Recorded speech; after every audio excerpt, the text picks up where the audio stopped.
Olá, mundo! Sejam bem-vindos ao podcast Livre das Caixas. Me chamo Jaqueline Silveira. Eu sou a Mari Belmonte e hoje nós damos início a uma nova série, a série sobre crenças. Hoje nós vamos falar sobre aquelas frases que passamos a vida inteira ouvindo. Frases que nós ouvimos de outras pessoas e muitas vezes também da nossa própria mente. Como se fossem verdades absolutas. Mas será que são mesmo? Hoje, aqui no primeiro episódio da série de crenças, vocês vão descobrir conosco. Mas antes da gente começar, já clica para se inscrever no nosso canal e não perder nenhum dos nossos conteúdos em primeira mão. Então, nós selecionamos algumas das frases que nós também consideramos mais impactantes nesse momento e colocamos aqui para vocês. E no decorrer aí da série, nós vamos estar desmistificando essas frases, essas crenças e trazendo um novo sentido, um novo significado para elas aí junto com vocês. O nosso objetivo aqui é libertar vocês dessas crenças limitantes que podem estar travando a vida de vocês de alguma maneira. Então, nós colocamos todas as crenças aqui nas caixas pretas. A gente vai tirar uma por uma, vamos conversar sobre elas, avaliá-las e então trazer a libertação. Tchananã, vamos para a primeira crença. Vou retirar aqui e vamos avaliar. Temos então a seguinte frase: manda quem pode, obedece quem tem juízo. Quem será que já ouviu essa frase? Quem estiver nos assistindo e já tenha ouvido essa frase de alguém ou da sua própria mente martelando, coloca nos comentários para nós, que a gente vai querer saber. Então, Mari, nós temos duas coisas bem distintas e importantes da gente avaliar nesta frase: manda quem pode e obedece quem tem juízo. Nós temos, normalmente, a pessoa que falou essa frase e a pessoa que recebeu essa frase e acabou impregnando ela na sua mente aí no decorrer da sua vida. Falando a partir do aspecto de quem ouve, de como a pessoa que ouve essa frase, né, ela se sente, nós podemos dizer que é uma pessoa que tem uma dificuldade de sentir-se pertencente, tanto no seu espaço da família, quanto em relacionamentos, no próprio trabalho. É uma pessoa que se sente literalmente deslocada de situações, né, acolhedoras, de pertencimento mesmo, por conta de ter ouvido muitas vezes essa frase ou algo muito parecido de alguém que de alguma forma a traumatizou e ela acabou criando um funcionamento de proteção para lidar com essa situação. Normalmente, a pessoa que escuta essa frase, né, ela tem algum tipo de dependência em relação à pessoa que falou. Então, pode ser uma dependência emocional, às vezes é também uma dependência financeira, né? Então, ela se diminui, ela se coloca nesse papel de ter que obedecer aquilo que está sendo pedido. E se nós pensarmos pelo outro lado da pessoa que fala esse tipo de frase, o que a gente pode imaginar também?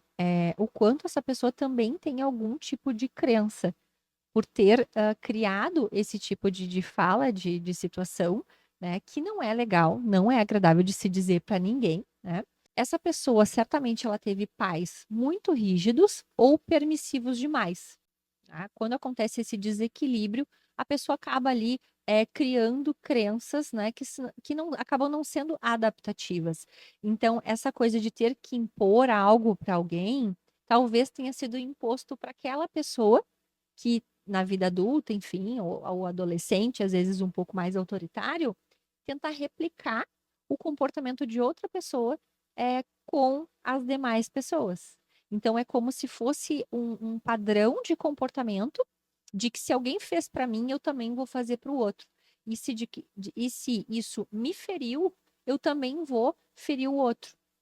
E aí entra um ponto que não é nada adaptativo, né, Mari? Nada legal ou funcional para a gente poder viver em harmonia, em sociedade, ambiente familiar, trabalho, enfim. Perfeito, Jaque, porque quando a pessoa se identifica, né, com o agressor e ela se torna então a agressora, ela deixa de estar no papel de vítima. Claro que isso não é funcional, né, mas é uma forma que nós temos de entender, né, da onde vem esse comportamento. E aí buscar então outras saídas mais saudáveis, né, que é justamente de não replicar esse comportamento nocivo e buscar alternativas mais saudáveis. E deixando claro também que esse tipo de funcionamento e as próprias crenças, dificilmente são, situações que acontecem de forma racional. As pessoas adquirem esse padrão de funcionamento no decorrer das suas vidas como algo que para elas é adaptativo, mas não necessariamente é saudável. E essa construção de novos saberes, de novas possibilidades de pensamento, para lidar com outras pessoas ou consigo mesmo, às vezes tem que ser trabalhada no decorrer da vida adulta mesmo. Porque o que ela considera adaptativo, na verdade, é familiar. Só que ela não sabe essa diferença, né, então, quando ela vai descobrir isso? Na terapia. Então se ela faz terapia, ela vai ver que daqui a pouco essa referência que ela tem, era só na família dela. Não é algo que é assim, porque deve ser assim, né, só porque aconteceu com ela não significa que seja o correto. Então qual seria uma possibilidade, né, de uma alternativa saudável? Num relacionamento, por exemplo, né, em vez de dizer que um manda e o outro obedece, é possível estabelecer papéis dentro de uma relação. Papéis que são combinados entre os 2, Hum. né, de o que é o papel de um, o que é o papel do outro e que os 2 estejam de acordo com isso. Não delimitando aqui quem tem o dinheiro é quem manda, né, e quem não tem obedece, mas sim atribuindo papéis que não têm nada a ver com o dinheiro em si, para cada uma das partes. E se os 2 estiverem de acordo, tá tudo certo, né, não tem problema nenhum. Então, desde que haja essa comunicação, esse combinado se torna uma forma de relacionamento muito mais saudável, né. E parte do princípio também que quando a gente fala, "eu mando", é uma frase, completamente desrespeitosa, né, porque tu não traz aproximação, tu cria um distanciamento, um muro entre as relações, né, seja em qualquer esfera, tanto dentro do nosso lar ou quanto em relações interpessoais, de amizades, trabalho, enfim. Então, parte dessa ideia de que mandar, né, na situação ou em alguém não é saudável em lugar nenhum. Mandar em alguém significa que a relação é vertical, né, não significa que a relação é horizontal. Então, quando é uma relação, às vezes, entre mães e pais e filhos, né, aí sim. Agora quando a gente tá falando de um relacionamento entre um casal, entre pares, entre amigos, né, aí não tem como ser um relacionamento vertical saudável, né, então para ele ser saudável, ele precisa ser horizontal. Essa alternativa que nós trouxemos aqui como um exemplo adaptativo e funcional é uma possibilidade. Mas a gente sabe que nem tudo são rosas e nem sempre as coisas vão acontecer exatamente como a gente deseja, né? Então, assim, eu vou pensar num pensamento alternativo e eu logo de cara vou conseguir colocar ele em prática. Não, justamente porque esse pensamento, essa crença, ela normalmente está acompanhando a pessoa há muito tempo. Então, acho que reforçando muito o que a Mari trouxe anteriormente, de que determinadas situações ou crenças mais enraizadas que vieram lá da nossa família nuclear, né, na nossa primeira família, a gente vai precisar talvez de um espaço de autorreparação, de uma terapia, né, de momentos maiores de tempo, literalmente, para poder falar sobre essas crenças. Mas a nossa proposta aqui é poder passar para vocês o quanto se faz necessário refletir sobre isso. Porque esse tipo de crença, ele pode limitar a vida das pessoas de forma muito significativa. Na verdade, é uma prisão invisível. A partir do momento que nós temos pensamentos rígidos, catastróficos sobre nós ou sobre outras pessoas e situações, e não conseguimos pensar de forma diferente, e a gente sabe que a gente está prejudicando alguém ou nos prejudicando sobre isso. Então, às vezes demora, né? Leva um tempo, mas é um tempo que faz sentido a gente conseguir elaborar e trabalhar, porque o retorno, né, a recompensa, ela é de fato significativa. E muitas vezes a pessoa não se dá conta, né, de que ela está repetindo esse padrão de comportamento nas relações dela, porque existe essa crença enraizada e ela não se deu conta.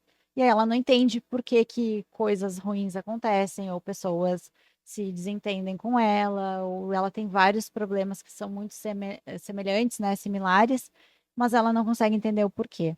Então, olhar para isso, né, refletir sobre isso, se nesse momento ela não está em terapia, para isso estamos aqui, né, para ela começar a pensar: "Será que isso é uma crença que ela tem? E se sim, vamos pensar em uma alternativa mais saudável, né, para que ela possa começar a trabalhar e modificar esse comportamento". Então vamos nos libertar desta crença. Então vamos para a segunda crença: "O que vale é a intenção". Essa aí acho que todo mundo já ouviu alguma vez na vida, né? Ah, eu já ouvi algumas vezes, com certeza. O que vale é a intenção. Essa frase é muito utilizada, muitas vezes, para justificar algum comportamento que não teve um resultado positivo. Então, essa aqui para mim é uma grande quebra de paradigma. O que vale é a intenção. Eu discordo completamente dessa frase e eu vou explicar o porquê. A minha intenção, ela pode ser muito boa, ela pode ser positiva. Mas, se o resultado da minha ação não for positivo, a minha intenção pouco vale. Eu vou dar um exemplo para ficar muito claro, né? Vamos supor, Jaque, que tu foi viajar e aí tu me deixou a chave da tua casa. E tu disse: "Mari, cuida lá da minha casa para mim enquanto eu estiver fora". Tudo bem. Aí eu chego lá, na melhor das intenções, e eu vejo que a casa tá meio bagunçada. E aí eu penso: "Vou arrumar a casa para Jaque ficar feliz quando ela voltar". Aí eu vou lá, eu coloco as coisas em lugares diferentes que eu julguei que fica melhor assim, do jeito que eu escolhi. Eu vou lá e coloco flores da cor que eu gostei. Eu arrumo a tua casa do jeito que para mim é o melhor jeito, com a intenção de que tu fique feliz quando tu voltar. Só que aí o que que acontece? E aí a gente parte para o resultado da minha ação. Tu chega em casa, Jaque, e tu detesta a flor amarela que eu coloquei. A forma que eu enxerguei que a tua casa estava bagunçada era a forma que tu gosta da disposição dos teus móveis. E aí eu fui lá e mudei. E tu não gostou do resultado. Porque é uma questão de gosto pessoal. O meu gosto é diferente do teu. Mas a minha intenção foi maravilhosa. E aí o que que acontece? Tu ficou brava comigo, porque eu mexi nos teus móveis, porque eu fiz coisas lá dentro que tu não gostou, tu fica brava comigo. E aí, aqui que é o ponto que muita gente já, com certeza, já aconteceu e podem colocar nos comentários que eu vou querer ler depois. Aí tu fica brava comigo, e aí eu te digo o quê? Que ingrata, Jaqueline. Eu fui lá e arrumei a tua casa e tu ainda ficou brava comigo? Tu é muito ingrata mesmo. Né. Eu fui lá, eu gastei meu tempo, eu mexi nas coisas, arrumei, comprei flores e tu não gostou? Que ingrata. Só que na verdade, quem que cometeu um erro aqui? Quem que fez uma coisa que não foi solicitada? Eu, né. Então esse "o que vale a intenção", ele é muito usado como uma desculpa, para justificar uma coisa que eu quis fazer na tua casa, no teu espaço, para satisfazer algo que é meu, uma necessidade minha, e ainda eu fico brava contigo e reclamo quando tu não gostou. Que é muito diferente de tu pedir permissão e aí então fazer uma mudança, enfim, uma organização diferente daquilo que já estava. Tu sabe que tu trouxe esse exemplo para nós e eu fiquei pensando, me imaginando no cenário, porque eu sou uma pessoa que eu gosto da minha organização e tenho um pouco de toque assim com as coisas.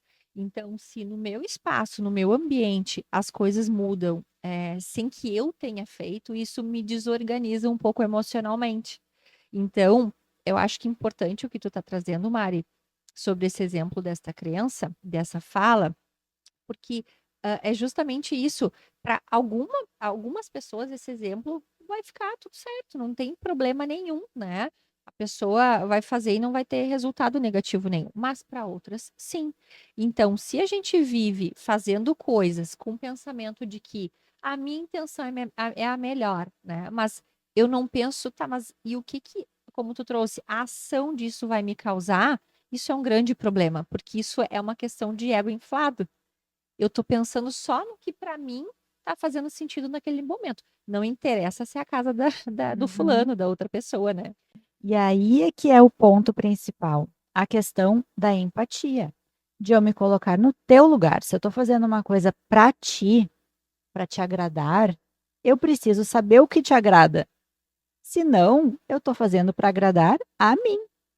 É totalmente para mim, voltado para mim, para minha necessidade, né. Então eu não estou olhando para ti e para tua necessidade. A menos que eu te pergunte: "Jaque, o que que tu quer que eu cuide na tua casa quando tu for viajar?". "Ai, Mari, eu quero que tu molhe as plantas". Aí eu vou lá, eu molho as plantas. Aí sim, eu sei que o resultado da minha ação vai ser positivo, porque está muito claro, tu deixou claro para mim, né. Então a gente tem que cuidar muito com isso, porque, nossa, isso é tão comum, né, em diversos esse aqui é só um exemplo, mas a gente ouve muito isso em consultório e, enfim, de que as pessoas fazem as coisas com esse discurso, né, de que: "Ai, mas a minha intenção foi boa". Sim, mas e o resultado da tua ação foi bom? Não. Então, a tua intenção de nada vale. Presta atenção em qual resultado tu quer ter e aí sim toma as tuas ações.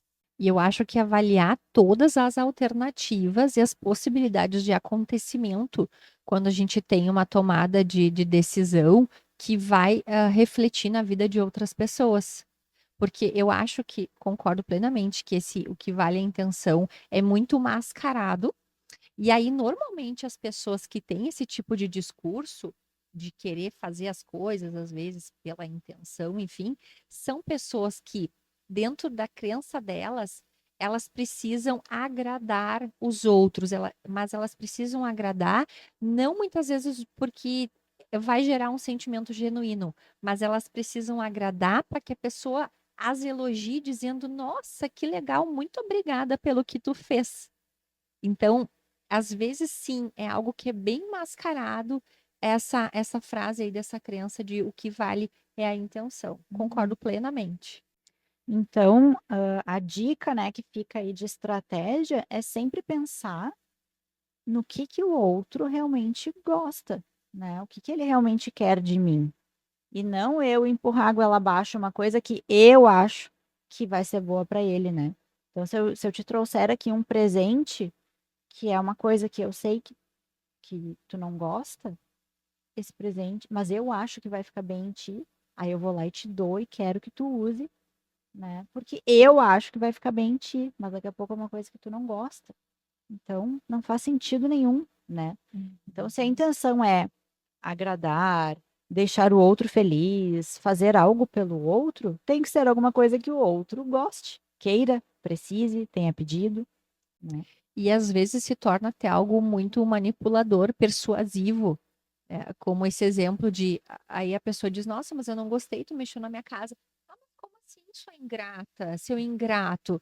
Nossa, vira uma coisa que é um jogo que muda, né? Uma persuasão, né? Uma manipulação da situação. Então quer dizer que tu vem na minha casa, né? Tu faz alguma coisa que tu não me pediu para isso. E ainda tu te sente no direito de me colocar na posição de alguém ruim, porque eu não gostei do que tu fez na minha propriedade.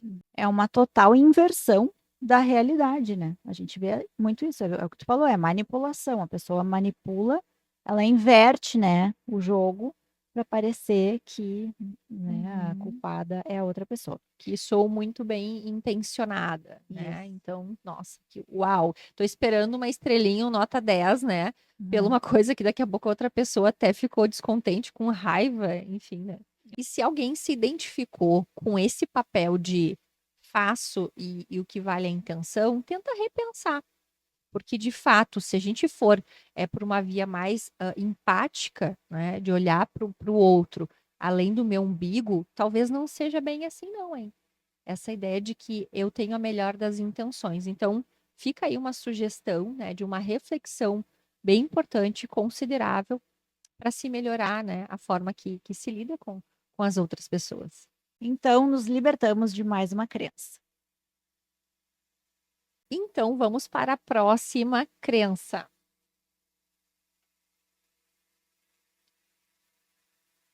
Eu sou um fracasso. Essa crença, com certeza, pesada. Com certeza, essa a gente ouve muito, né? Eu sou um fracasso, eu não consigo fazer as coisas direito, nada dá certo, e por aí vai, né? Então, nós podemos falar o quanto essa crença de eu sou um fracasso, ela é uma situação de generalização, né? De literalmente aquele 8 ou 80, né? Onde a pessoa ela se vê, ela se coloca normalmente numa posição negativa de si mesma, sobre os fatos da sua vida, sobre a forma como ela se comporta, sobre as ações dela no dia a dia, as decisões. Então, normalmente, a pessoa que tem essa crença, né, que tem essa frase que soa, que foi dita por alguém, ou que ela acabou construindo na mente dela, traz aí um sofrimento bem considerável.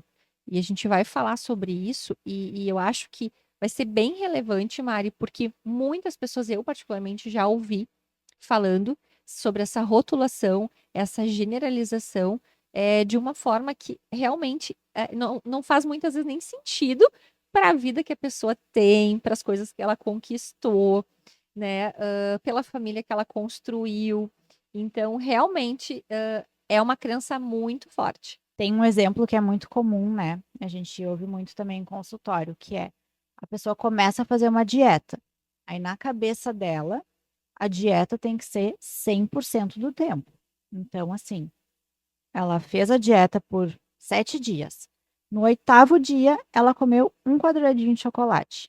E aí ela já pensa que ela botou tudo por água abaixo. A dieta dela acabou. O resultado dela foi por água abaixo, acabou com tudo, né? Então ela errou 100% porque ela comeu um quadradinho fora da dieta. Então, primeira coisa, o foco dela tá errado, né? O foco dela não tinha que estar em fazer 100% ali sem nenhuma falha, né? Não tinha programado também nenhum excesso ali, nada fora da dieta dela, mas o foco tem que estar no resultado. Então, quando a gente pensa no impacto que um quadradinho tem, ou uma barra de chocolate, né, tem em uma semana, não é nada, né? Não vai ter um impacto no resultado da dieta dela. Então, colocar as coisas em perspectiva. O que que é o ponto mais importante? É o resultado, né? No caso dela, é o emagrecimento. Foi afetado por causa disso? Não. Então, né, a gente tem que sempre buscar dados de realidade, evidências que nos comprovam o real impacto daquilo. Porque senão é como tu disse, é uma rotulação, é uma generalização. Tudo foi um fracasso. Mas será que foi mesmo? Quando a gente olha para os dados e fatos, a gente vê que não. Então, é isso, é avaliar a situação, colocar em perspectiva, procurando evidências que comprovem aquilo ou não e focando no resultado, no objetivo que a gente tem. Até porque, se a gente parar para pensar, o ser humano não é perfeito. Não existe perfeição, existe treino de habilidades. Então, tudo que a gente faz, a gente pode melhorar, mas a gente não pode ser perfeito, porque o perfeito é um fim de algo. Então, se a gente tiver esse olhar, né, um pouco mais é, autorregulado, um olhar menos rígido, um olhar mais, de fato, acessível para as coisas, a gente consegue, talvez até conquistar coisas maiores, melhores, objetivos, do que ficar na ideia de que é tudo ou nada, eu acho, né? Porque esse pensamento de que eu sou um fracasso é uma afirmação muito forte, porque racionalmente falando, né, Mari, ser um fracasso é algo de uma magnitude que talvez a pessoa ela também nem tenha entendimento do que ela está falando. Só que como é uma crença disfuncional, né, desadaptativa para a realidade daquela pessoa e normalmente é algo de forma não consciente que acontece, ela simplesmente só vai replicando ou o que ela ouviu ou o que a mente dela ali fica, né, o tempo inteiro afirmando para ela. Como essa pessoa que tem uma crença, né, de fracasso, por exemplo, ela acredita muito veemente em tudo que ela pensa, ela acaba realmente não tendo, esse filtro para lidar com as situações da vida dela. Perfeito, Jaque, porque se ela for pensar o que que é ser um fracasso, às vezes nem ela mesma sabe que definição é essa, que ela nem tem, ela nem parou para pensar. O que que representaria ser um fracasso? É tão grande isso que seria muito difícil de uma pessoa ser um fracasso. Então, o que que é considerado por ela um fracasso, né? Porque às vezes, esses pequenos fracassos são etapas de um processo bem-sucedido, né? São falhas que são naturais, né? Que nem a dieta não vai ser 100%, mas se for 80-20 já está ótimo, né? O resultado vem, né? Então, ela precisa entender o que que significa isso que ela está falando e pensando, porque como tu disse, é uma crença. Ela nem sabe o que que isso significa de verdade. Ela só vai replicando, porque isso já está na cabeça dela há muito tempo e ela nem parou para pensar. Então aqui a gente quer que ela pare para pensar o que significa ser um fracasso e que dados de realidade você tem para comprovar isso ou para provar que você está redondamente enganado, né? E aí, se a gente pensar sobre motivos, né, consequências, né, causas, né, a raiz dessa crença forte, pode ser sim, né, por conta de um passado difícil, de experiências traumáticas de infância, adolescência, enfim, ruins, né, com experiências ruins. Mas o que que será que de fato importa? E aí é outra coisa que a gente vai estar discutindo muito, né? O que que de fato importa? É aquilo que aconteceu ou o que que eu faço a respeito, né? Então a gente fala muito sobre isso aqui também. Então, qual a minha responsabilidade de fazer algo a respeito sobre isso que está acontecendo comigo? Nem sempre as pessoas elas vão se dar conta de que isso é um problema. E a gente está aqui também justamente para poder alertar. Porque às vezes a pessoa ela vive tanto a vida inteira com um pensamento que ele é familiar, ele faz parte da pessoa e ela nem se dá conta que aquilo ali pode ser algo que traz um prejuízo.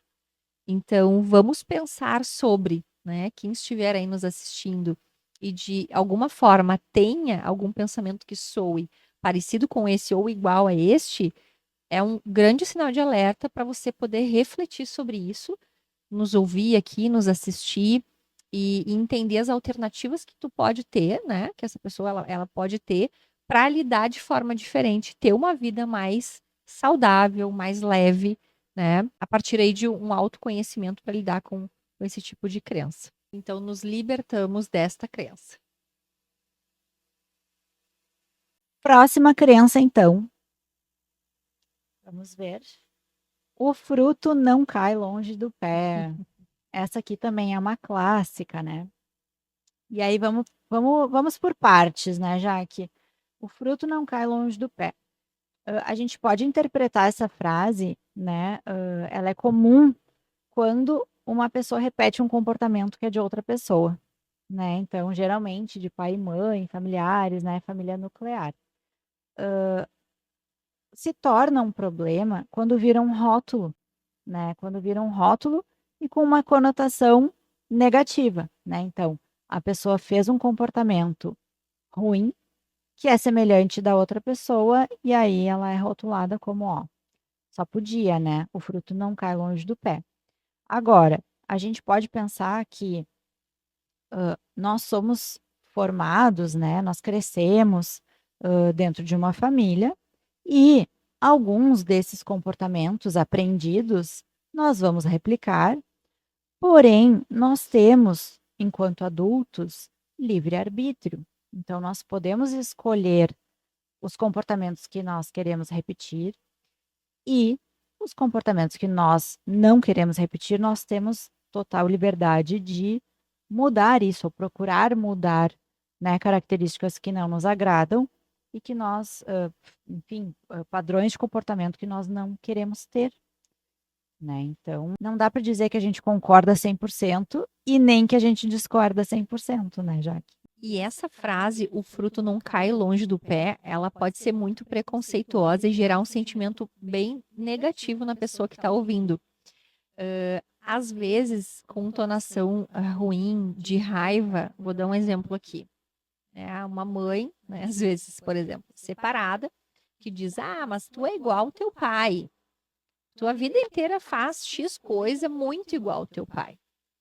Na verdade, essa pessoa que está dizendo isso, ela está colocando uma carga, um fardo na outra que está ouvindo, que não faz muitas vezes sentido nenhum.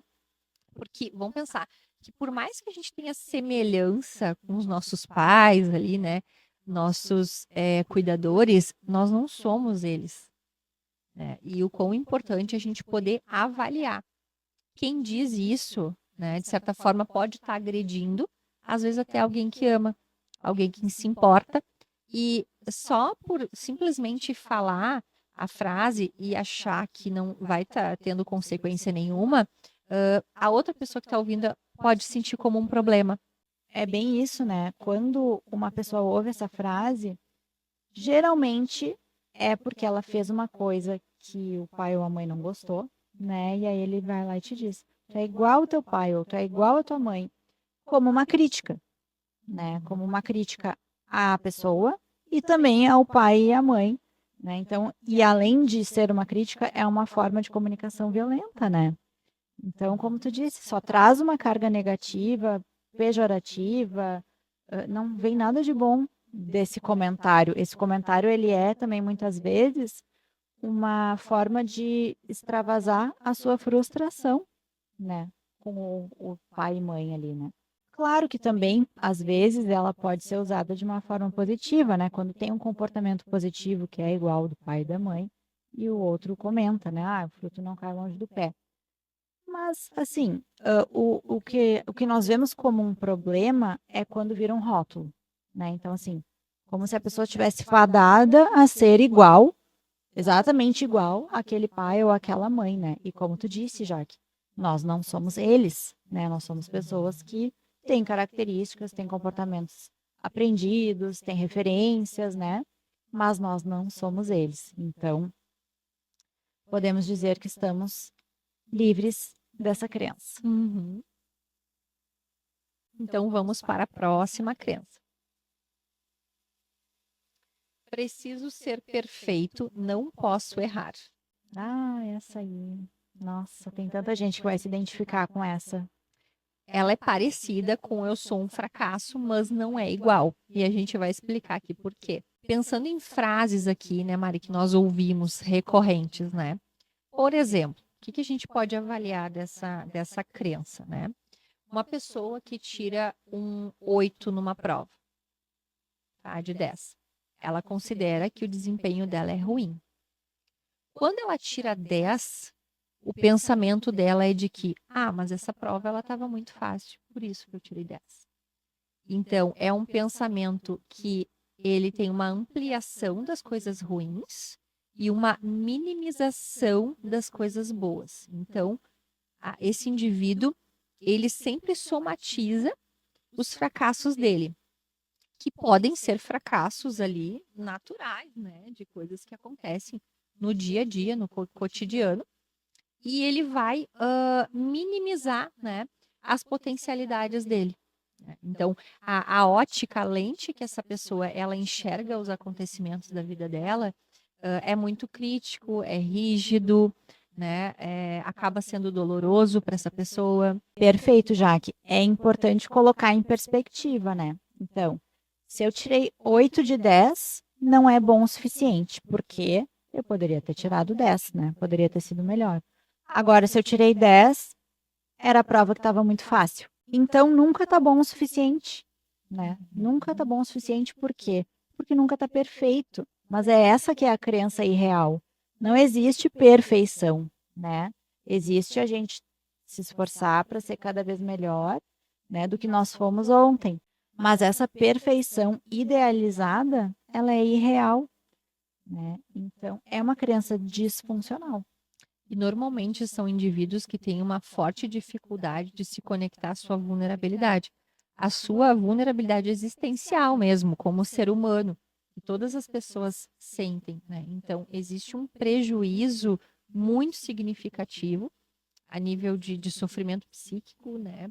Às vezes até mesmo de sintomas físicos, porque imagina a pessoa viver a vida, né, se criticando, se punindo, se colocando numa situação de inferioridade, porque as coisas não estão naquele grau de exigência que essa pessoa tem, rígido, e normalmente é uma exigência que ela tem de coisas não atingíveis. E se a gente for pensar na forma que ela se sente na maior parte do dia dela, todos os dias dela, ela nunca está satisfeita, ela nunca está realmente feliz, né? Ela está sempre insatisfeita, sempre achando que podia ter sido melhor.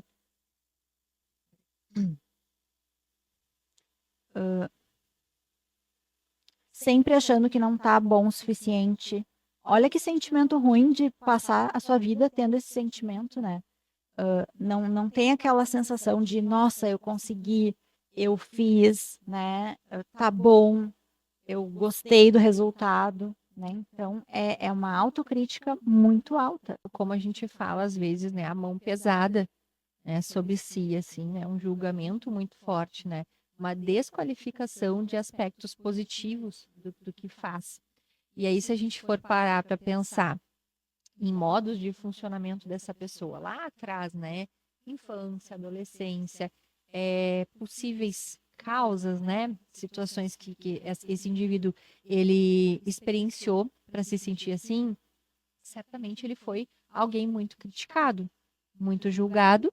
Então, essa rigidez, né, e essa falta de flexibilidade consigo mesmo é uma forma de retroalimentar aquele padrão que já aconteceu com ele no passado, ou que ele ouviu, ou que, de alguma forma, como pode soar familiar, ele vai continuar replicando, mesmo que isso esteja até destruindo ele, né?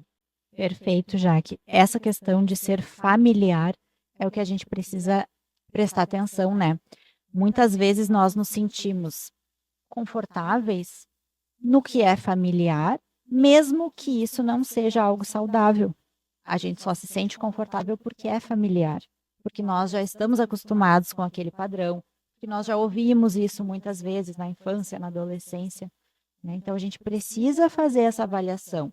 Eu me sinto ok aqui dentro porque é saudável ou porque é familiar?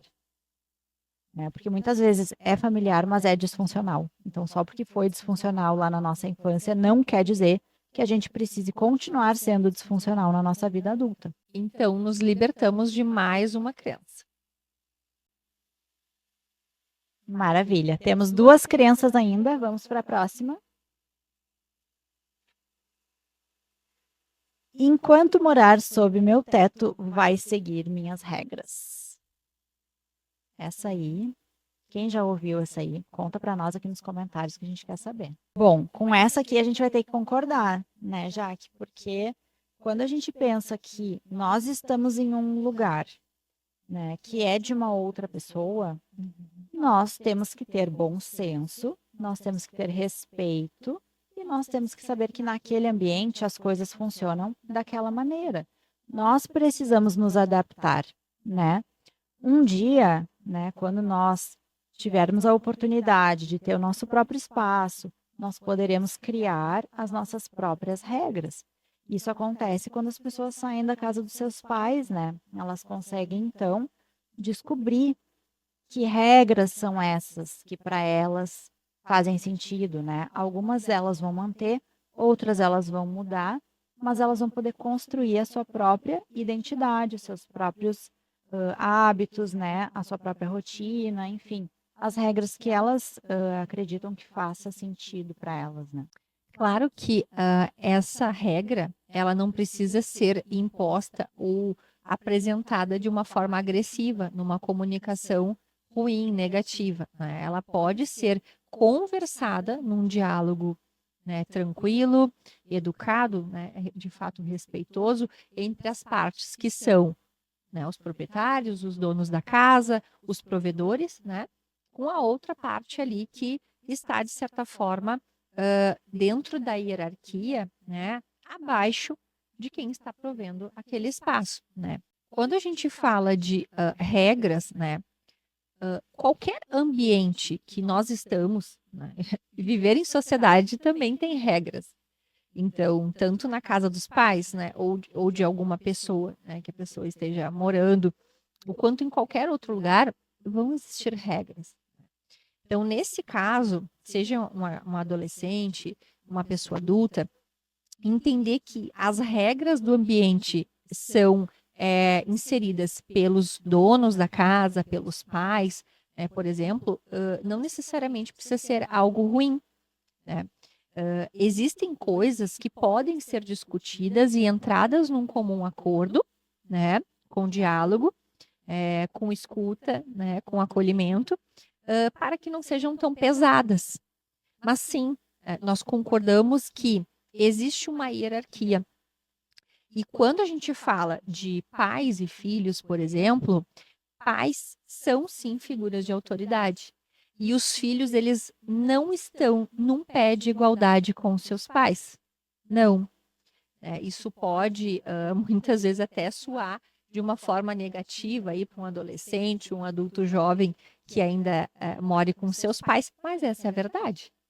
Os pais, eles vão sim ter uma autonomia maior dentro da residência, diferente dos filhos. Esses filhos, né, essas pessoas que estão ali, né, vivendo nesse ambiente, eles vão ter sim que dar satisfação, eles vão ter sim que cuidar, principalmente como é que eles se posicionam, se comportam nas áreas comuns da residência, né?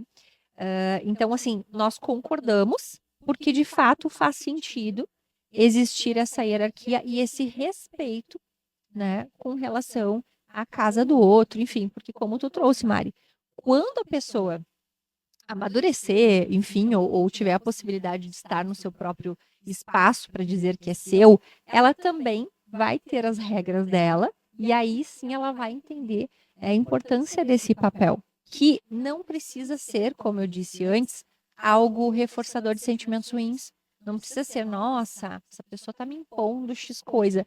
Não precisa ser dessa forma. Pode ser sim algo leve, só que nem sempre a gente sabe que acontece desse jeito. Então, a gente está aqui justamente para poder dizer que pode sim ser um diálogo legal, conversar com o filho, conversar com outra pessoa, né? Mostrar as regras, né? Mostrar a ordem da casa, das coisas, e não ser agressivo, e não ser uma coisa que vá soar para outra pessoa de forma punitiva, ruim, chata, enfim, né? Perfeito. De novo, né? A gente já falou várias vezes aqui, mas a comunicação não precisa ser violenta, né? Só porque muitas vezes aconteceu com a gente, não precisamos replicar esse padrão de comportamento, né? Acho que a gente pode fazer um episódio só sobre comunicação não violenta, porque é um dos temas mais que a gente mais vê, né? Que mais nos trazem também. Centrais, assim, né? Uhum. Centrais e que afetam todas as relações, né? Todas, de trabalho, de amizade, de relacionamento entre pais e filhos, enfim, permeiam a nossa vida, né? Então, livres de mais uma crença. Uma estratégia bem importante que a gente pode utilizar a nosso favor para entender o que é pensamento e o que de fato é concreto é a gente fazer a diferenciação. Eu sou assim ou eu penso isso? E às vezes até literalmente colocar no papel, para tentar expelir de uma forma mais adaptativa o que está na nossa mente, entendendo que nem tudo vai ser de fato algo que eu sou e que às vezes é algo do meu pensamento e não necessariamente algo meu. Nós precisamos tentar aumentar a nossa consciência emocional para ficar mais lúcido e pensar, refletir sobre essas crenças e a veracidade dessas crenças de fato, né? tentar produzir uma regulação emocional através de uma autoanálise, né? Um questionamento socrático interno, refletir sobre essa emoção, né? Até que se consiga transformar essa emoção, né? Porque a crença, ela está completamente atrelada a emoções, a sentimentos. Então, que nós possamos, de alguma forma, avaliar, né, essas crenças para que a gente possa ter uma vida aí mais adaptativa, mais funcional e menos dolorosa em relação às crenças, né? É sair do piloto automático, né? De repetição de padrões de comportamento que a gente não sabe nem porquê, parar e pensar sobre isso, né? Entender, será que isso é um pensamento meu? Eu pensei isso? Ou será que é uma realidade, é um fato que eu posso comprovar, né? Porque existe o mundo real e existe o mundo dos nossos pensamentos. E quando eles se misturam, dá problema, né? Quando a gente não consegue identificar o que que é o quê. Então, acho que esse é o primeiro passo, né? Que as pessoas que estão assistindo podem já começar a aplicar agora. Quando vier um pensamento na sua cabeça, identificar. Será que isso é uma crença que eu tenho? Será que isso é uma realidade? Que dados que vão me comprovar isso, né? O que que eu tenho aqui de concreto que vai comprovar essa minha hipótese, né? Porque, na verdade, o pensamento é uma hipótese, não é uma realidade. Então, para cada uma das crenças que a gente falou aqui hoje, que você possa pensar, né? Será que isso é uma crença que eu tenho, que acaba moldando o meu comportamento, né? E acaba trazendo impactos nas minhas relações? Será que é algo que eu posso melhorar, que eu posso mudar, que eu posso me libertar dessa crença, né? Então, essa é a reflexão principal, né? De cada um poder se avaliar e ver onde é que se encontra nesse processo. O quanto de fato, né, vocês acreditam naquilo que pensam a respeito de si e dos outros. O quanto realmente isso é verdade.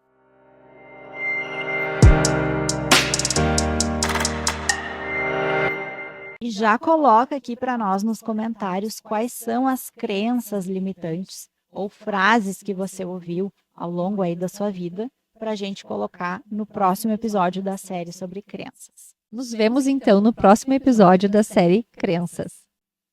Até lá!